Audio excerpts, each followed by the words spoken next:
সবাইকে happy new year. সবাই কেমন আছেন? আশা করি সবাই ভালো আছেন। সবার 31st কেমন কাটলো অবশ্যই কমেন্টে জানাবেন। তো আজকে সকালবেলা ছোট্ট পরিসরে ঘরোয়া একটা পার্টি দিচ্ছিলাম আমরা।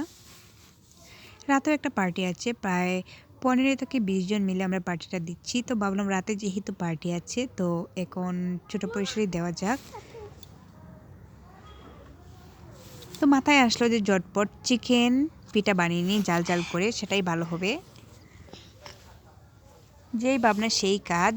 শীত মানেই পিঠাপুলির সময়। ইচ্ছে হলেও কিন্তু পিঠা খেতে পারি না, যেহেতু আমি বানাতে পারি না, কোনো রকমের পিঠাই বানাতে পারি না, তাই ইচ্ছে হলেও কোনো রকমের পিঠা আমি খেতে পারি না। খুবই দুঃখজনক একটা বিষয়। তাই বলে যে একবারই পিঠা খাবো না তা কিন্তু না, যেটুকু পারি সেটুকু করার চেষ্টা করি। তো আজকে আমি চিকেন পিঠা বানাবো জাল জাল করে। এটা আমি খুবই ভালো করে বানাতে পারি, খুবই মজাদার হয়। তো এখানে আমি মাংসটাকে ম্যারিনেট করার পর আধা ঘন্টার জন্য রেস্টে রেখে দিয়েছিলাম। আর এখানে আমি একটা ময়দা ড্র করে রেখে দিই, সেটাও রেস্টের জন্য রেখে দিয়েছিলাম। তো এখানে আমি এক এক করে লিচি বলে নেব।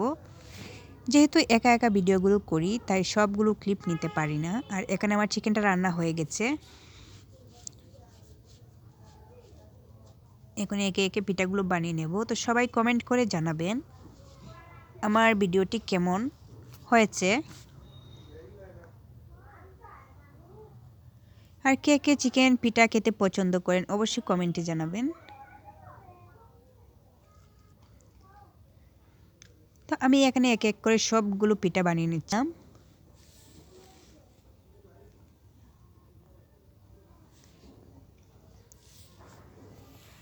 তো এই বানাতে আমার প্রায় 3 ঘন্টার মতো সময় লেগেছিল, কিন্তু খেতে 3 মিনিটও সময় লাগেনি। এতটা পরিমাণে মজাদার এই চিকেন পিঠাটা।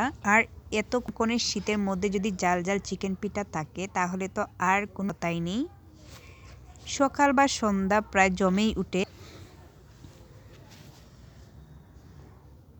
তো আমার এখানে প্রায় সবগুলো পিঠাই ভাজা হয়ে গেছে।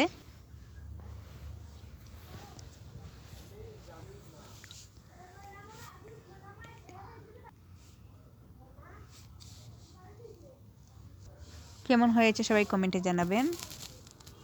অনেক সবাই ভালো থাকবেন, সুস্থ থাকবেন।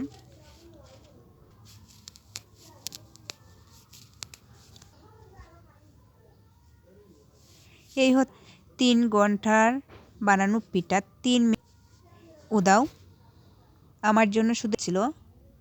এই হচ্ছে আমার বাগের পিঠা। এতটা পরিমাণে মজাদার এই চিকেন পিঠাটা হয়। কি happy new year, bye bye.